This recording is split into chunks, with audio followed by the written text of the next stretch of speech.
शुरुआत करते हैं एक सवाल से, क्या कानून सबके लिए समान होता है या यह केवल एक आदर्श है जो व्यवहार में नहीं उतारा जाता?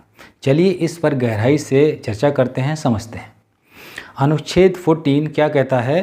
राज्य भारत के राज्य क्षेत्र में किसी भी व्यक्ति को विधि के समक्ष समता या विधियों के समान संरक्षण से वंचित नहीं करेगा।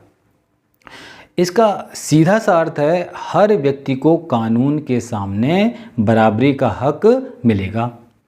ना कोई विशेष अधिकार, ना कोई विशेष छूट, कानून सब पर एक समान लागू होगा। लेकिन क्या हर किसी के साथ एक जैसा व्यवहार होना ही समानता है? नहीं। यही तो है रीजनेबल क्लासिफिकेशन, यानी कि विवेकपूर्ण वर्गीकरण। इसमें न्यायालयों का भी मत है। समानता का मतलब सभी के साथ एक जैसा व्यवहार नहीं, बल्कि उचित समान व्यवहार होना चाहिए। इसका मतलब क्या है? यदि दो लोग अलग अलग परिस्थितियों में हैं तो उनके साथ कानून अलग अलग तरीके से व्यवहार कर सकता है।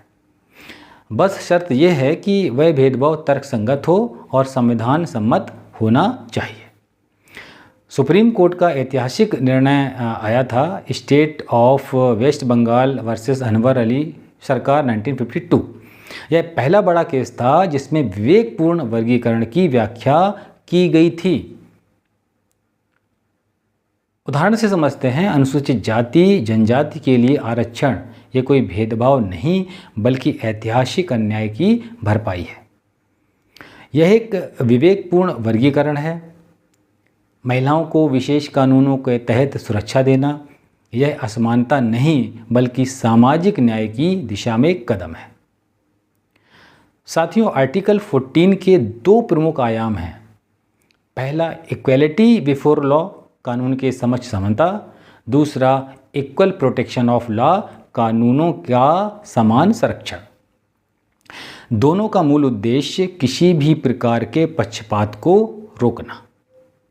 दोस्तों, UPSC, PSC, judiciary, net, JRF के लिए महत्वपूर्ण कुछ प्रश्न हो सकते हैं, जिसमें अनुच्छेद 14 में विवेकपूर्ण वर्गीकरण की अवधारणा को पहली बार किस केस में स्पष्ट किया गया, ये क्वेश्चन हो सकते हैं। दूसरा, इक्वलिटी बिफोर लॉ और इक्वल प्रोटेक्शन ऑफ लॉ में क्या अंतर है, ये क्वेश्चन हो सकते हैं।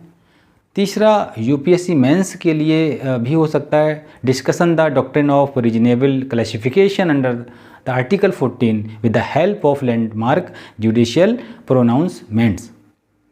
साथियों, अनुच्छेद 14 संविधान का मूल स्तंभ है। यह न सिर्फ कानून के समक्ष समानता देता है, बल्कि राज्य को बाध्य करता है कि यह तर्कसंगत आधार पर ही कोई भेदभाव करे।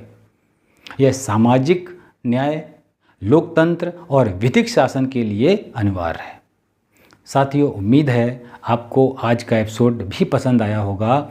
अगले भाग में हम बात करेंगे अनुच्छेद 19 और अभिव्यक्ति की स्वतंत्रता पर।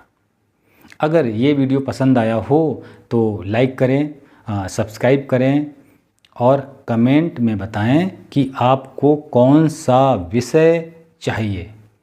मिलते हैं अगले एपिसोड में, तब तक के लिए धन्यवाद। जय हिंद, जय भारत।